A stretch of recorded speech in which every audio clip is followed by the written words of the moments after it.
One of my clients asked me today why, in their words, the universe was bringing them more pain and more suffering, especially given everything that they have been going through. And I gently reminded them that pain is the universe's way of getting us to change.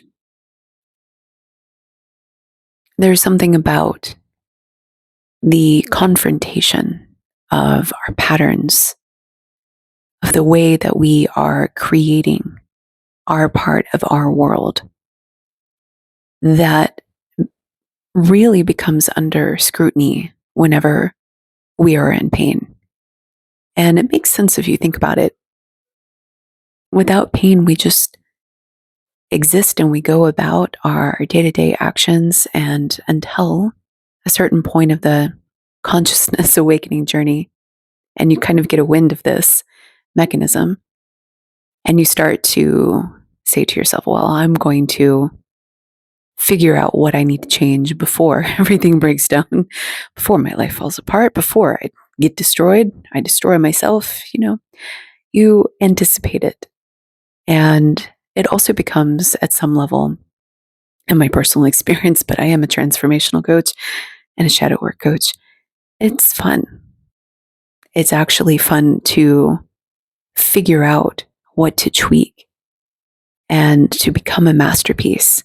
And the self-mastery journey in of itself, as you reflect backwards in time and you see your evolution, it's a sight to behold.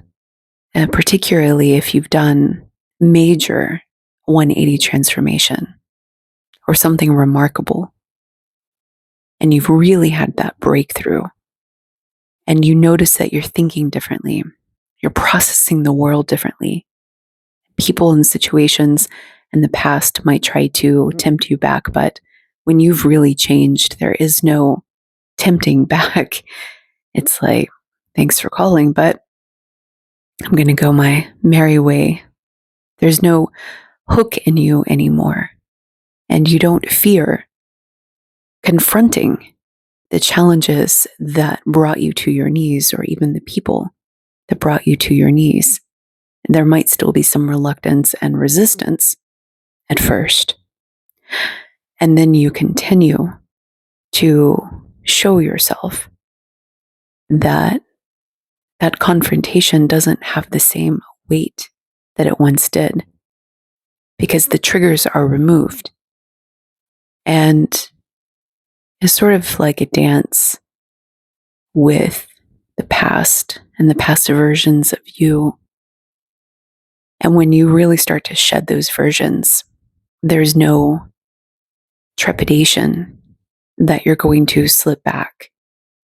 There's no desire for the things that you used to desire.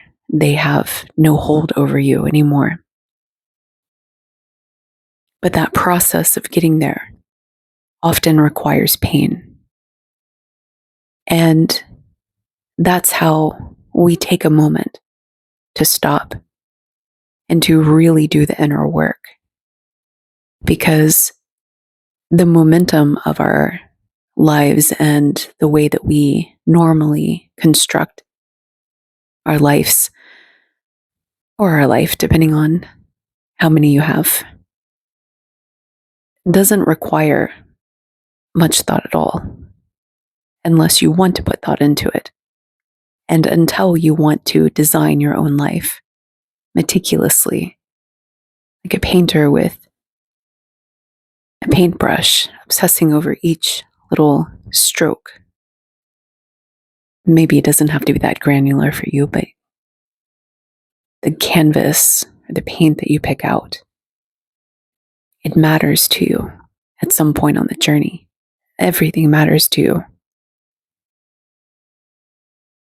But when you're starting out and you're unconscious, you're just existing. You are a set of behavioral sequences and programs and scripts. You are entrained from an early age on who to be and how to show up in the world. And for a long time, you are a reflection of the people that you deem closest in your life. It doesn't always have to be family, but you will become a reflection of somebody. And usually it's a reflection of several different people that you borrow from. Even young children learn language by parenting their parents. So they will pick up their sayings, their mannerisms, their unconscious habits, and they become like little versions of their parents. I've often thought that a wonderful test on your self-love is to have a young child. Because if you look at that child with adoration and love at their peculiarities, even in some of the tougher moments, and that set of mannerisms and behavioral sequences, if you start to decode your own behavior in that, you'll see that they're a mirror of you. They're a mirror of your family unit. You'll start to see other people in them too when they pick up the impressions of others. And you'll start to understand your true feelings about those people as they mimic them. And what becomes elicited in you is very telling. And those that feel embarrassed by their children saying the things that they do, or those that feel shame or anger or rage, are often looking at themselves and the hidden shadow unconscious parts of themselves that they are projecting outward, literally in this case, and figuratively. And so when you understand your sequences and how they're built and infused into you from a very young age, you can start to pick and design and choose and to say, not this one and not that one. But to get to that level of personal work requires sitting down with yourself, which in today's modern world often does not happen until pain. And the universe will bring you waves and waves and waves as you continue to resist and try to get what you want, because that's often what brings us pain when we don't get something that, or somebody that we want, or an outcome that we desire. When that happens, and you start to realize, how am I showing up to sabotage? Not in my client's case necessarily, but this is what I see often as I help people through relationships and soul contracts, is that they want something. They want an experience. They want a life. They want a dream. And they show up for it with all of their patterns, all of their personas, all of their behavioral sequences, and it becomes oh so elusive. And sometimes it's a disaster. Other times it's a whimper of abandonment.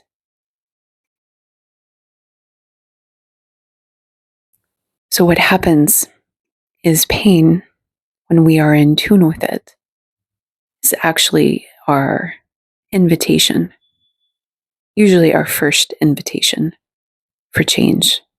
And destruction is often the final. Because once you move into the destruction, either self-destruction or destruction by force or envy or ridicule, or then and there are many examples that I could continue to pull from, but they're not so relevant at this particular moment. Once you get there, that is annihilation. That is your choice to change is at some point taken from you. Because the depth of loss changes your life against your will. It could be your health. It could be your livelihood. It could be your life. It could be your family, your marriage, your job. You could lose it all, and many people do. And there is a point of no return where recovery is not possible, that you are forced into a different life path. Sometimes ejected, as I mentioned in that recent episode, to your benefit if you don't resist the process of change. So, pain management, in many cases, is very important when embarking on a personal transformational journey. The ability to sit with the pain, to rewire your framework of how you define it. And when you resist it, you're very often in the experience of wanting to drown it out, of wanting to deny it or bury it. So you might turn to substances or addictions or distractions. These have a temporary effect of helping you, but it doesn't actually solve the problem. And so what will happen is that those addictive binge cycles will increase in repetition and sometimes intensity before you get to annihilation and destruction, where there's no recovery. But if you observe what is happening from this higher perspective, and you start to see that it is avoidance of pain, there are other triggers too. I don't want to oversimplify complex issues like addiction. What you're going to find is that if you see pain as an invitation to change and you work with it earlier, you don't have to go down some of those roads. The choices that you have available to you change. And when you are cognizant of what the pain is teaching you on how to change, it could be boundaries. It could be opening your heart. It could be honesty, like actually genuinely representing your authentic self to the people that you love. It could be being very honest about your desires for monogamy or non-monogamy. It could be many things. But when you start to see that that soul-crushing experience is inviting you to redesign your life, and instead of, in this particular case, drowning it out with distractions or addictions, taking a weekend to just go off by yourself and to ask yourself, if I could redesign my life to minimize this pain, if this pain is trying to teach me something and invite me to do something different, what should it be? What is one thing I can do when I go back? You take yourself out of the environment if you can. Not everybody can. Even just for a weekend, get a fresh perspective. Journal. Go out to the ocean. Sit out there by yourself. Just be present with everything that you're feeling and thinking. Let the earth speak to you. And what you'll find is that your choices are different and a lot healthier than if you were to unconsciously keep going about the structure and routine of your life, but with some extra entertainment thrown in, let's just say.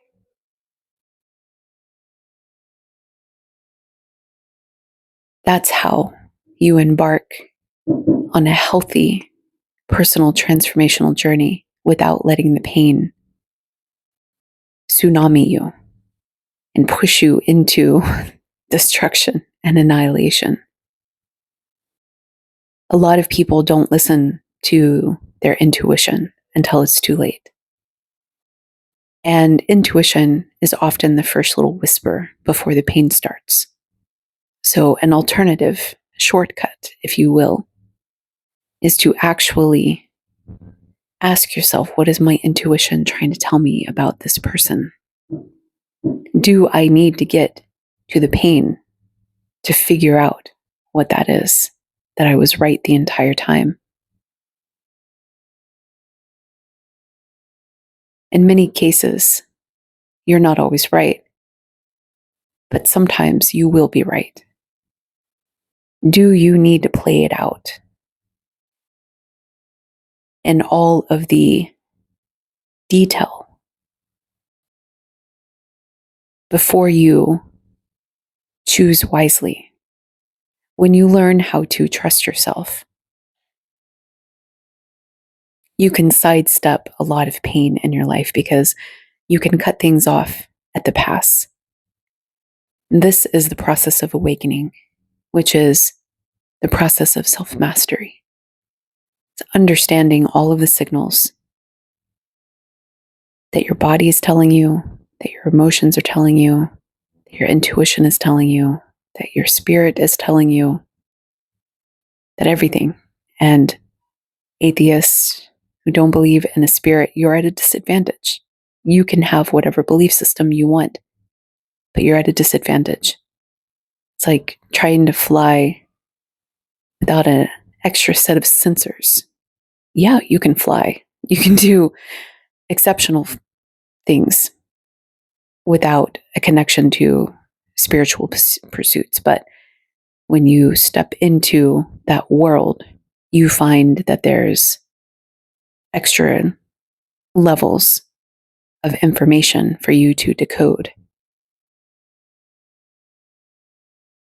And so when you start to unpack everything and you start to trust it, you start to trust your guidance system, whatever your build is for you, you don't have to go down the dark alley every single time to see what's down there.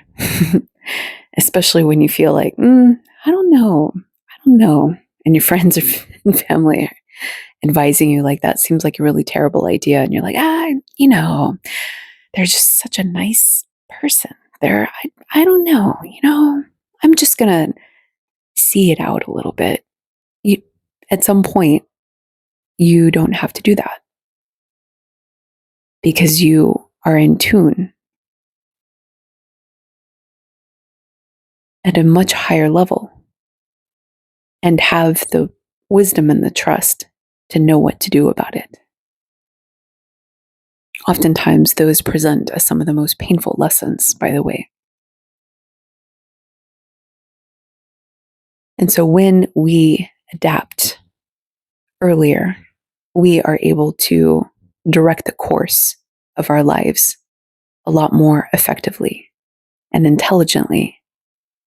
And we are able to gracefully move through obstacles and challenges at their first little nudges and signs. It's just like before I was awake, and I'll just leave you with this before I close. I used to play a lot of tennis, intramural tennis at the intermediate level, not anything professional and just for fun, although it was competitive. And I loved it a lot, obsessively so. And my body would tell me that it was in pain. And it became this war that I had to try to master my body. And I gave myself injuries, nothing serious, but that would end up taking me out for a week or two, or sometimes a couple of weeks. And I didn't really change that until my awakening, until I understood the purpose of the body trying to signal minor injuries before they were major ones. It's so obvious, right? It's really obvious. Your body communicates minor things very early on before they annihilate you and completely take you out of what you love. Now, not always, there are always exceptions. Sometimes people have freak accidents, tear a meniscus all of a sudden. I don't know. I've never done that. I don't know if there are warning signs. But for many people, they have the telltale whispers and nudges. Our emotions are like that too. Our intuition is like that too. And so when we understand that those small little feelings are actually indicators, when we are viewing reality from a clean lens, meaning not heavily in our wounded past projections, reading things erroneously, which can happen in a lot of cases. So this is where it's helpful to work with somebody to help you understand your blind spots and your interpretations, because you can get lost in your lens of reality, which can be faulty when you're still wounded. But when you're looking at things cleanly, then you can actually see things before they really come into fruition. And that is the invitation of pain to help you change early if you choose to accept it.